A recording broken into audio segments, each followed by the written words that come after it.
From the inner sense of time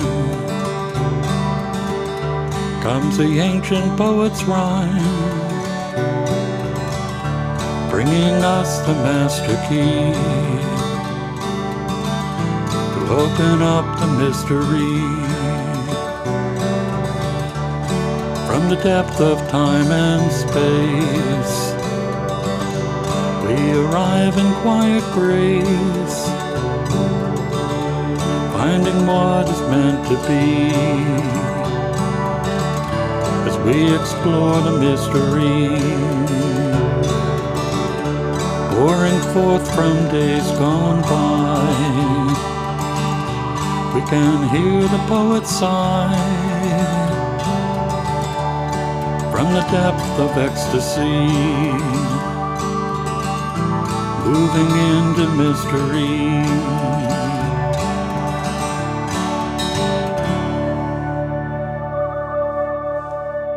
Hello and welcome again to Creative Connections. I'm your host, Gary Blanchard, and today my guest is guitarist and composer Warren Burnett. Warren, welcome back. Thank you so much for having me back. So, it's been a while since we talked. What have you been up to in the last couple of years? Last couple of years, I continued my journey with my music, of course. I recently bought a house, so that was a big step for me. And it actually gave me a lot more space for creativity. So, great. Yeah, it was actually nice to buy a house and be able to turn an amplifier on without anybody, yelling at me upstairs, going, "Knock that racket off." Right, right. So so that was a very big thing for me to do all that, and actually get a nice space down cellar for a new studio. My musical journey has kept on like it always has. I've been making music, exploring music, and I've been just being very creative of what I'm been exploring and watching other artists as what they do and try to learn from what they do and try to mimic it to my music as well. Okay. For most of my guitar playing years, I used standard guitar tuning. You use how many different tunings? Oh, I got a book. I got a book. I probably use 10, 15 different alternate tunings. Okay, and where do you discover these? How do you discover I discover them? mostly on there's artists on Instagram. You go on Instagram, there's a lot of artists that are instrumentalists. That will actually tell you, like this is FAE, CEG, or something like that. It'll tell you what it is, and then I try to explore that. Tune my guitar, snap a few strings trying to do it, and and try to see what I come up with that tuning. And what's great about that, the capo is usually up down the neck. You can really explore with that too as well. Okay. So plus I watch like a lot of Candy Rat records, like Callum Grant, John Grome, I think his name is John Grome, Andy McKee, stuff like that. Actually, on the way up here, I actually have Michael Hedges' aerial boundaries in my car right now playing. Yeah. Michael Hedges is probably one of the best known guitar players who really explored acoustic guitar. I think he was the person that actually kind of started that alternate tuning trend. Right. For all the rest of these guys to really get into it. And that's what I'm trying to kind of get into, like Michael Hedges and stuff like that. And okay. Just like you really can't get all that slap over, the neck. That's kind of hard. Okay, yeah. So when you sit down, do you sit down with the intention to write something, or do you just start playing around and then it forms? I'm just curious how. Oh, well, what I'll do is I'll take my notebook out. I'll go like this. I'll try this tuning out. Or I'll try that tuning out. And I'll tune the guitar, and I'll just sit there and I'll try to pick something out, what sounds correct, and all that first. When I think it's really good enough to record, then I'll record it. It'll take me about a week. Some songs, that come some songs come right to you. You wake up in the morning and wow, this came right to me, you know? And then some songs are like, oh man, this is a real tough one. I think I'm really gonna work on this one. Oh boy. Okay, yeah. So I'm just curious, how do you remember them all?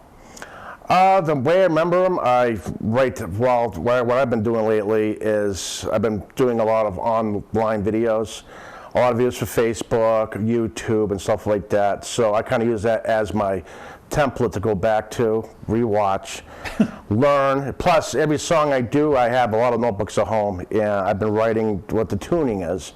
If it was capoed in the fifth or fourth, or was, you know, just opened, you know, and that's how I kind of go back to feeling the song back out and relearning it and stuff like that. It's a process. Believe me, it took a little while to relearn some things this week, you know, just to come here. But right. you know, it's a learning curve. But you know, as any artist out there, if you play it so much enough, it's kind of like memory, you know. Right. Think of memory, you'll relearn it. Yeah. Because you use so many different tunings, it requires a lot of instruments. Yes. You can see. Just for tonight, you brought 3 different instruments. Yes. Two guitars and a mandolin. Yes. So why don't you play us something? Okay, sounds good. And the song I'm going to play you is off my Into the Known album that just came out last year. It is called I Am Here to Stay. Okay. It is in CGC, CDE. Okay. And it's capoed on the 3rd.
beautiful.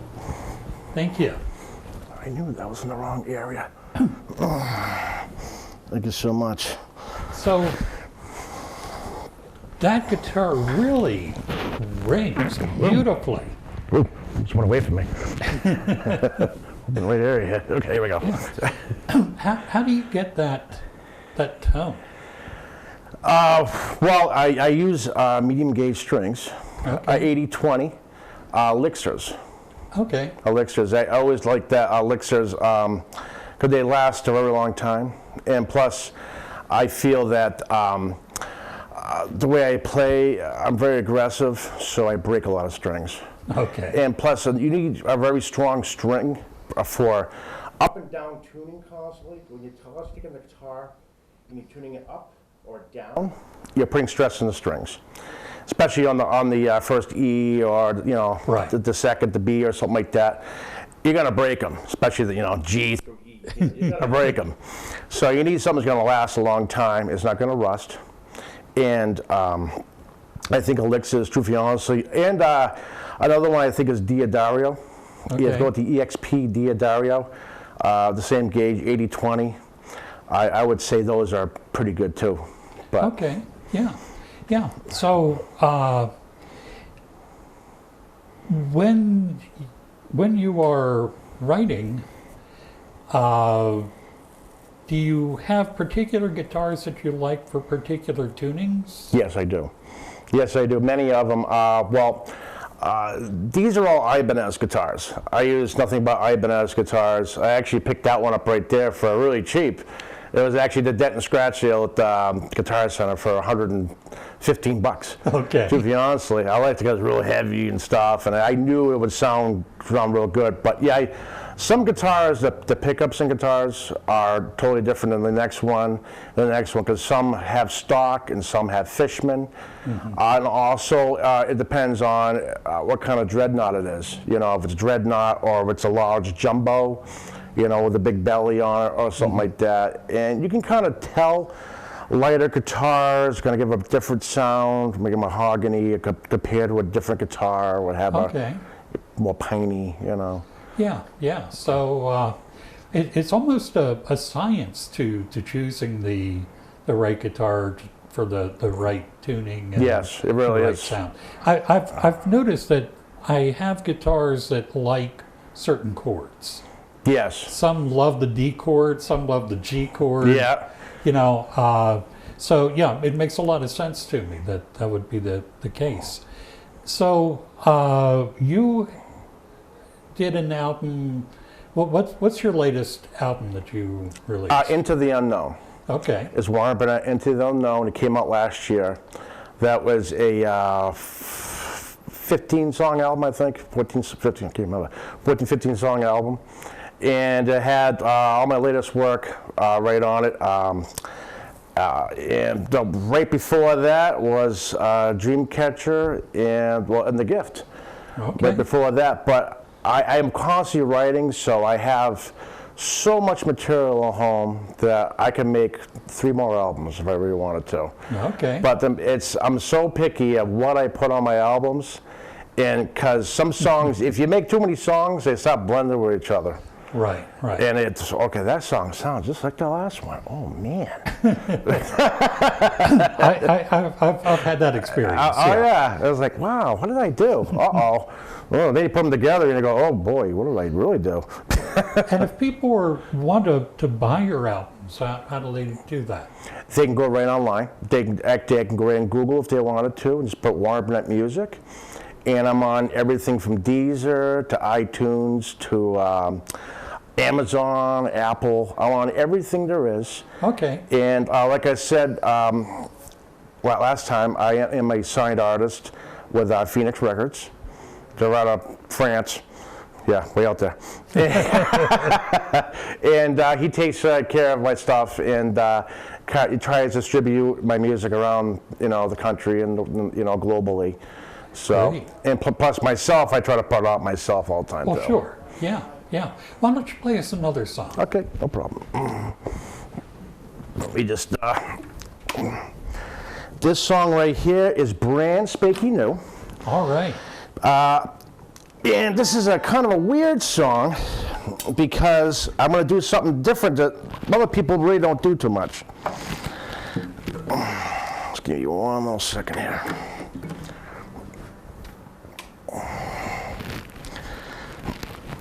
This song right here is called My Mindset. Okay. It's an F-A-E G-C-D. Okay. That's what it is. And what I've learned is, okay, you got a guitar, it's open like that, right? Now if you take a capo, put it right over the fret. Now I got like almost like a nylon sound. Right, right. Almost like a nylon sound. Right. For our non-guitar playing listeners, usually the fret is the little metal bars that divide the guitar neck. Yes. And usually you would put the capo next to the Yes. wire bar, but you're putting it right on there. Right on there to give it this nylon, almost like a nylon sound, and it really, I've tried it without it, and I couldn't get this sound. Okay. So this is something I've tried the other night. I actually had this recorded. This will be my new album. So. Okay.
Beautiful. While you're over there, why don't we have you play one on the mandolin? Okay. And that way, you know, it's tough getting in and out of these chairs here. That's okay. That sounds real good. We're all done with this amplifier anyways. Oh, I need the capo. Yeah. So while you're getting set up, when you are when you've written something, who do you play it for first? Who do you kind of run things by? The cat. The cat. Okay. The cat's usually on top of the couch, All right. and he stares at me with his big eyes. Okay. That's what he does. All right. I kind of run it by to my two fiancés to Facebook. Okay. I'll make a song, I'll think it's good enough, and I'll record it. I'll make a video of myself playing it, and I'll play it right on Facebook. Okay. And it's what people's reaction is how I know something's real good. Okay. And that's kind of how I know if a song is going to hit or miss. All right. So, and Facebook's the best audience because it's There you go. live, you know. There you go. This song right here is called When I'm With You. This is off my Willow Creek album. This is D-A-D-E. Okay. That's what it is. So, it's a beautiful mandolin tune.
Beautiful. Beautiful. Thank you so much. So, do you do any live performances at all? Oop. I am right now. Well, you got me on that Yes, if somebody asked me to live performance, I would. one. Okay. I just need more of a set list to do the live performance. I need more. I mean, I can create a good set list. If somebody asks, can you play for 3 hours here? But yeah, I don't know about that. I'd have to really dig into my library and really, I probably need 15 guitars, but you know, it's how it's going to be. Right, right. Yeah. It's interesting because, I never understood people carrying all those guitars, but then, as I say, I wasn't into alternate tunings until more recently. They're a pain. Yes, that's why they are. That's why I bought 2 guitars. If I just did all standard, I'd bring 1 guitar and that's it. But I'm just so versatile with everything. I even have a dulcimer at home now. Okay. that my lady bought me.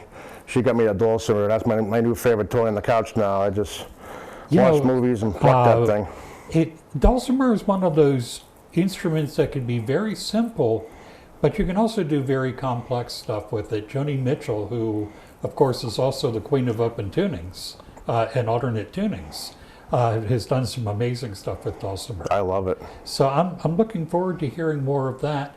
And Warren, I thank you for coming out. Okay. And I encourage people to go online, look for your albums.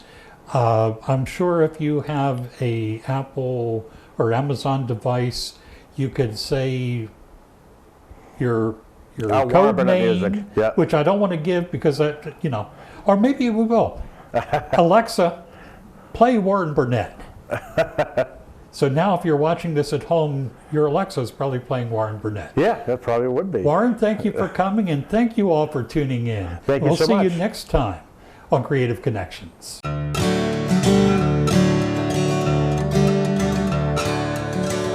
From the inner sense of time comes the ancient poet's rhyme, bringing us the master key to open up the mystery. From the depth of time and space, we arrive in quiet grace, finding what is meant to be as we explore the mystery, pouring forth from days gone by. We can hear the poet sigh from the depth of ecstasy, moving into mystery.